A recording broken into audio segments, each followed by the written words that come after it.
The part of this job where most people fail is the lining. Tony's demonstrated the lining with transfers, and I propose to demonstrate using a bow pen. This is my bow pen.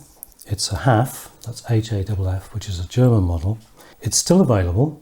There is an importer in Britain, but there are many, many types available, some of which you can pick up from antique fairs, antique shops, car boot sales, of which these are many types. This one cost me £7. It's an antique fair. If you buy a new one of these days, you're talking about £70 rather than £7. My own compasses are actually the ones I bought when I was a student, many years ago. It was a good set, and I'm still using this one, and it's my best pen. So they are still available, if a little hard to come by. And their use is in theory, very simple. I'll just show you how it works.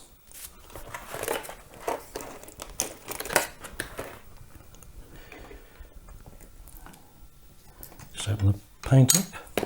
Cocktail stick to fill it with. You dip that into the paint. Put that behind the nib. Just fills the gap between the 2 points, and the paint goes to the end. Just wipe off a bit of surplus on the outside we don't want. And there it draws a line. And amazingly, it cuts its own groove and makes a straight line without ruler. The essence of the pen is the tip.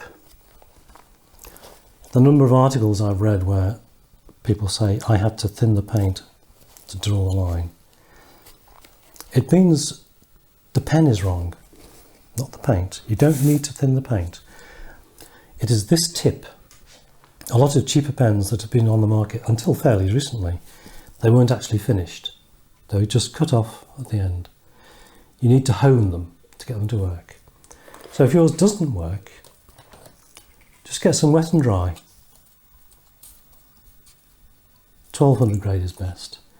And just gently rub it until you'll get a sharp parabola on the end there, both ways.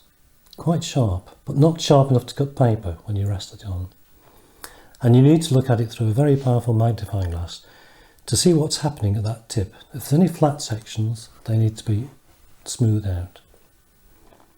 And then finish with a polishing paper.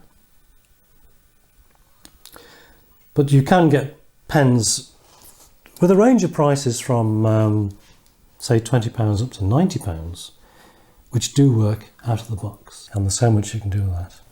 Also, coupled with that, I use the compasses. And I use these in two ways. Mostly, I use it to follow an edge. I've taken the point out of here and put in a piece of brass wire because that's softer on paintwork.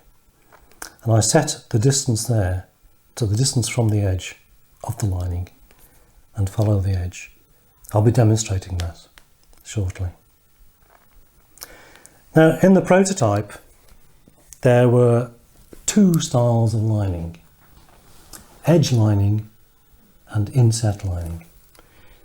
British Railways chose inset, not panel lining, where these are actually full size.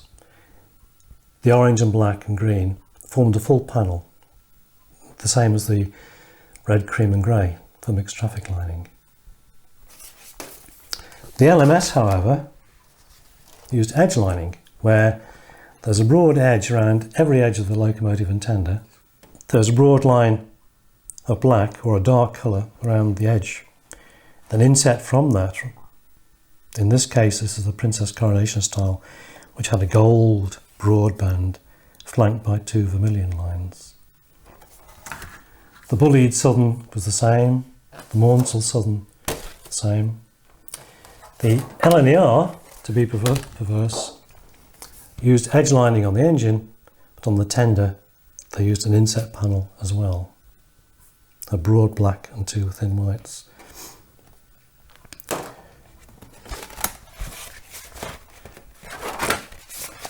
For model making, clearly BR is the most common, as it's the most recent. And it's getting this 1/8 of an inch line in, which is the killer. That's why you need a good pen. A nice full-bodied gloss paint. And I shall demonstrate this pattern. I shall demonstrate this one and also the LMS style.